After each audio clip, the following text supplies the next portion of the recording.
I was telling you before we came on that our two books have a lot of commonalities woven between them. And one of them is you go through 7 principles and yours, I go through 12.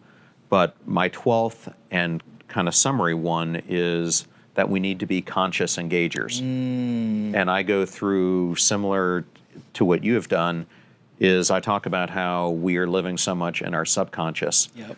And what all this technology, if we allow it to do, is it's creating a whole bunch of individuals that are not looking out for the collective good. We're looking out for our collective selves. Yeah. And what ends up happening is we live in this state of being the ball in a pinball game where we are just bouncing off of everything. We're distracted. It's amazing. I had Professor Gloria Mark on the podcast, and she has this book, Attention Span, and she says that the average person is actually disrupted every 45 seconds.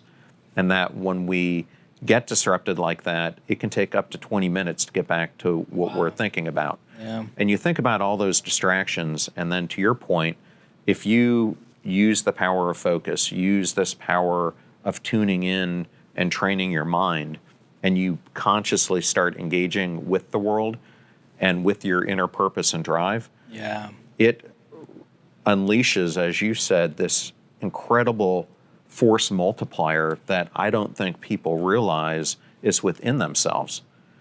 You start out the book by saying that the first step before you get even to the maps is to explore finding that purpose, that meaning. How does a person go about doing that? Because I think right now we're living in this world where so many people don't feel like they matter. It's like anti-mattering. Like, how do they find that intrinsic purpose, that motivation that's going to drive them to do what they need to do to become this new millionaire? So I walk people through a 5-step process in the book that helps them get clearer on their purpose. And like you are saying, I think now is such an important time. After the pandemic, it's like the collective room got oxygenated to ask these questions of, what am I really here for? What is my purpose? And so one of the things that was really powerful for me, and I talk about this, is just even understanding our own neurology and understanding that each one of our minds is extremely unique. And for example, with me, when I was a kid and when I was younger, I always hated like things that require organizing, or if I have to put together spreadsheets and anything that was of that nature, it just didn't feel good. I didn't enjoy it. And when I was younger, I felt like there must be something wrong. Like, should I just figure it out? But when I got my brain mapped through this process, I realized that my brain is designed to be extremely conceptual. I can think in the abstract really well and connect invisible dots. And so when I learned that about myself and I realized that, it actually made me fall in love with my own brain as such, where I knew that's where my superpowers are. So people that have a highly conceptual brain like mine, there's 4 areas. There's conceptual, relational, analytical, and structural. And most people are split between 2 or 3 of them. They're called a bimodal or a trimodal brain.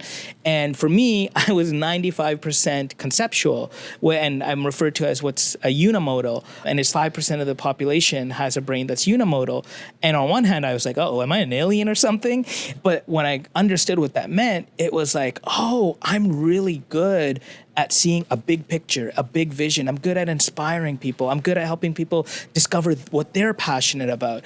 And so that's the first step, is understanding your unique brain, falling in love with it, and then getting rid of all the limiting stories about what you're not good at. If you're not good at it, you're not gonna, there's no need to keep putting energy towards it. You'll build a team, or you'll surround yourself with people that complete you. It's like just a sports team, right? We were talking about earlier. And so that's one of them. And then another practice, I talk about this concept called Ikigai, which is a Japanese concept that is your reason for being. And so there's a whole Venn diagram that I have where you can talk about what you're curious about, what you're passionate about, what you can do to earn money. And you go through that exercise, you get clear about it as well. And then the thing that has been one of the biggest game changers is reconnecting back to our curiosity.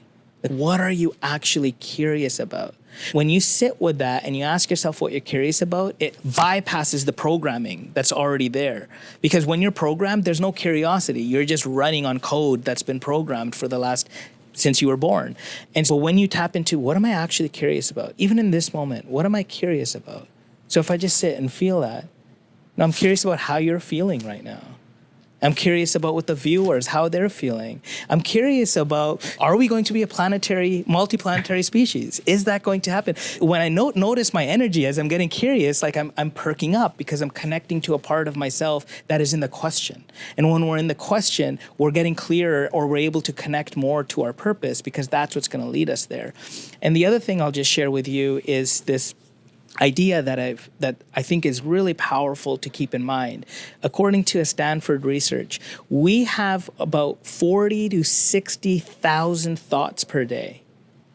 And so over the course of 17 days-ish, you've invested, or you've had 1 million thoughts.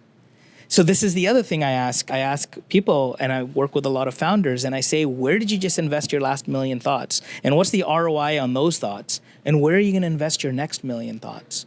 And so if you're having 40 to 60,000 of them per day, most of them are programmed, and you're just getting programmed. So the whole objective is, let's not let the program continue running us, and let's transcend it.